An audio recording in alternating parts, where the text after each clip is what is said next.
This is Retro Sports Radio. Visit RetroSeasons.com for more sports history. The Red Grange Football Show with that all-time All-American Red Grange. Yes, football fans, it's time to step into the huddle once again while Red Grange relates interesting inside stories behind the football headlines, interviews outstanding gridiron personalities, and predicts the winners of all the top college and professional games. Now here he is, the man they call the Galloping Ghost from Illinois, Mr. Football himself, Red Grange. Thanks, Bob Finnegan. Well, fans, the season is far enough along now for us to single out the really outstanding players of this topsy-turvy football campaign. We'll be back in a moment with our nominations for the great stars of 1950. We'll also have our predictions on all the outstanding college and professional games. But first, a brief time out for an important message from our announcer. One of the interesting things about football is that teams and players never quite develop the way that the experts and coaches predict that they will in their preseason estimates. Now, for example, down at Illinois this fall, the talk was all about Johnny Karras. Of course, Johnny broke the Big Ten ground-gaining record last season as a sophomore. But even though Karras has played brilliantly again this year, the biggest ground gainer for Illinois has been a fullback named Dick Racklevitz. And Dick was converted from quarterback to fullback more or less as a desperation move. Now, our guest today probably follows the ups and downs of the star players as closely as anyone in the country. He's Bill Fay, sports editor of Collier's Magazine. And each fall, Bill works with the American Football Coaches Association in selecting Collier's All-American team. Bill, have you noticed any surprises this year? Say, players who have unpredictably developed into stars? Well, Red, there's a boy named Andy Hillhouse down at Texas A&M. Andy is a draft choice of the New York Giants, and he might have gone into pro football this fall, but instead, at the last moment, he went back to school. They were so surprised to see him down there that they didn't have his name in any of the preseason releases, and I don't think his name was even in the opening game program. But since then, he's been one of the 4 or 5 outstanding ends in the country. Red, can I break in here with a question? You mentioned Racklevitz a few minutes ago, and it brings up a question which came in this week in a listener's letter. The question is this, Red. How can Racklevitz, who probably doesn't weigh 180 pounds soaking wet, play fullback and do such a good job? Bob, I think that there's a misconception about fullbacks in the T formation. Now, they don't have to be the same type of big, heavy, powerful runner that you need in that single wingback. That just isn't so. I think the big assets of a T formation fullback are probably, well, let's say 3. He must be speedy. He must be able to run and get outside of those ends. He must have maneuverability to get around, and he must be able to go each way, that is, to his right or to his left. He has just about the same plays that the halfbacks have going each way.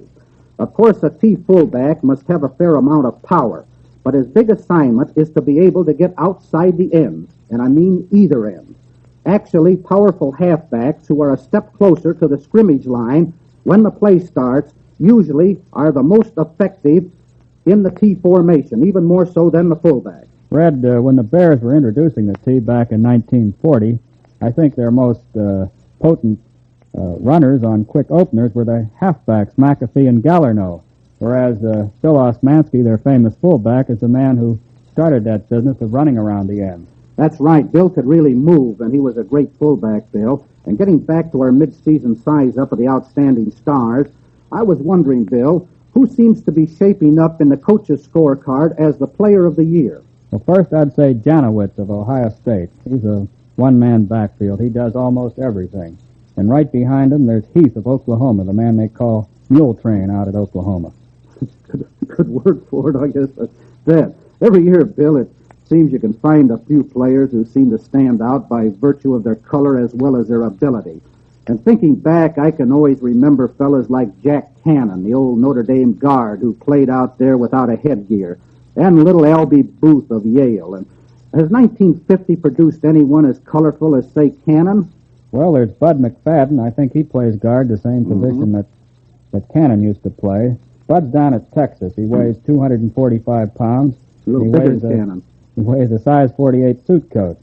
And he ambles around the campus in blue jeans, boots, and T-shirt.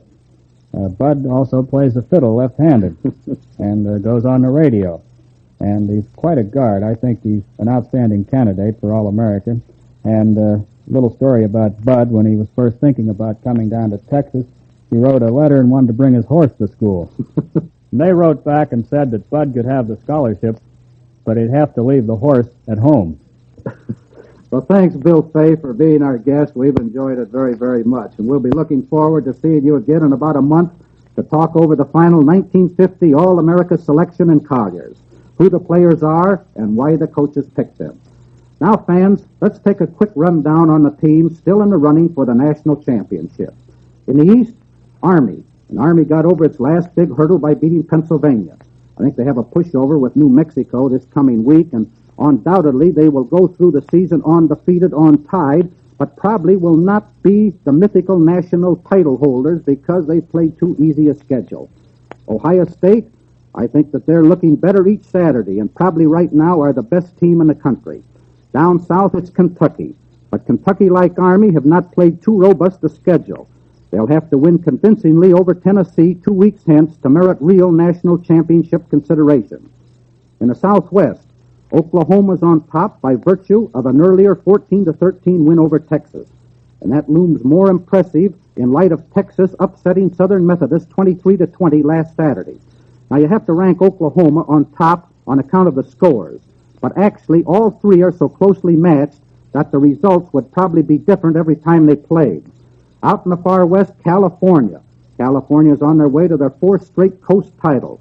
They have one big obstacle coming up this Saturday, and that's beating UCLA, and UCLA really have a tough line. Summing up, Red, how do you rate the top teams? Well, I think the best team is Ohio State. Now, fans, we'll be back in a moment with our predictions on all the big college and professional games. But first, a brief timeout for an important message from our announcer. And now for those predictions. Down east, Army may have a hard time against New Mexico. Hard time keeping the score down to 70 points, that is. New Mexico, you fans may recall, is the powerhouse that Coach Earl Blake added to the Army schedule to replace Notre Dame. Clemson to whip Boston College. Cornell to win over Colgate, although Cornell has been disappointing to its followers ever since the upset by Princeton. Dartmouth to edge out Columbia. Now, Lou Little's Lions have had 2 tough Saturdays. First Army, then Cornell. And even though they surprised everyone by beating Cornell, I don't think that they can stay up emotionally this week. So we're picking Dartmouth. Fordham to beat Georgetown. Princeton over hapless Harvard. Tulane to defeat Navy. West Virginia to edge out Penn State. And Penn to win over Brown without too much trouble. In the Midwest, there's an important Big Ten clash between Ohio State and Wisconsin. Well, Wisconsin is a resourceful team. Now, the Badgers have an alert defense, and they capitalize on fumbles and interceptions. However, Michigan moved through them for 3 or 4 touchdowns. And I think that indicates that their line has a weakness, and a weak line isn't going to stop Ohio State from scoring. We'll take the Buckeyes, and I don't think it's going to be too close. Let's say 35-6. I think that'll be a good guess.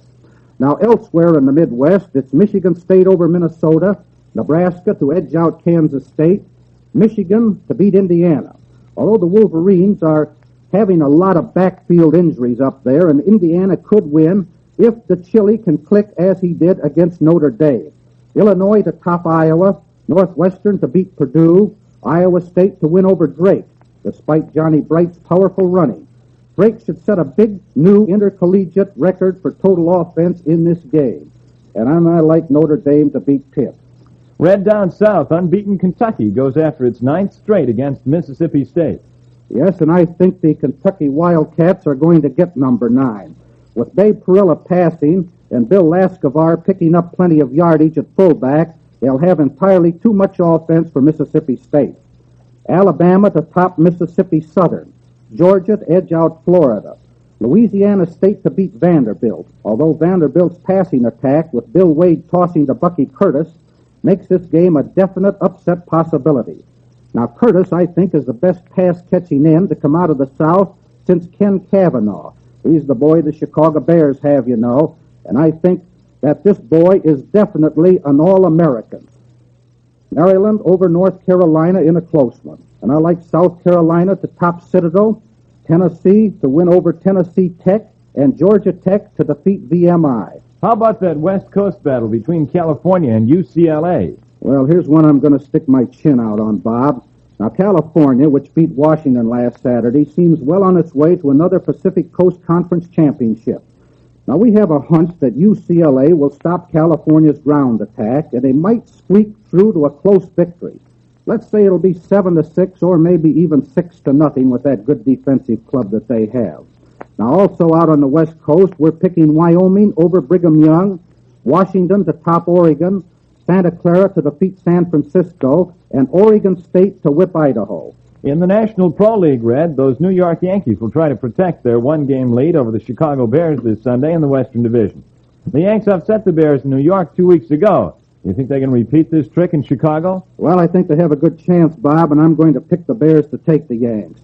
I like the Eagles to beat Washington, the Steelers to take Baltimore, the Browns to lick the San Francisco 49ers, the Giants to take the Chicago Cardinals, and the Rams over Green Bay.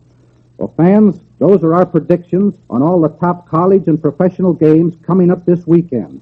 Now, here's Bob Finnegan. Thanks, Red. Football fans, Red Grange will be back again next week at this same time with more interesting inside stories about your favorite teams and players, and his exclusive predictions on all the outstanding games. This is Bob Finnegan inviting you to listen next week to the Red Grange Football Show. Till then, so long, football fans.